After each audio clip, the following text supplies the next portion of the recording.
کے میدان سے جہاں ویسٹ انڈیز کے خلاف پاکستان ٹیسٹ اسکواڈ کا اعلان کر دیا گیا ہے۔ شان مسعود، سعود شکیل، بابر اعظم، کامران غلام اسکواڈ کا حصہ ہیں۔ خرم شہزاد، محمد رضوان، نعمان علی اور سلمان علی آغا بھی شامل ہیں۔ مزید تفصیلات جانیں گے افضال عباسی سے۔ افضال بتائیے۔ خلاف 2 ٹیسٹ میچوں کی سیریز کے لیے 15 رکنی پاکستانی ٹیسٹ اسکواڈ کا اعلان کر دیا گیا ہے۔ اسکواڈ میں جنوبی افریقہ کا دورہ کرنے والی 15 رکنی ٹیسٹ ٹیم میں 7 تبدیلیاں کی گئی ہیں۔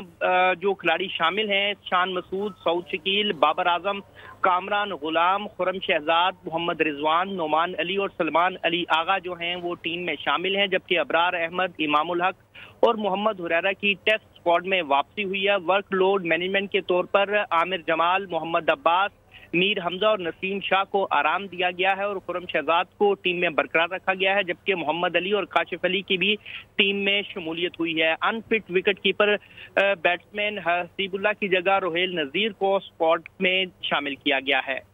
ٹھیک ہے افضال عباسی، ہمیں تفصیلاً آگاہ۔ سبسکرائب کریں اور بیل دبائیں تاکہ کوئی خبر رہ نہ جائے۔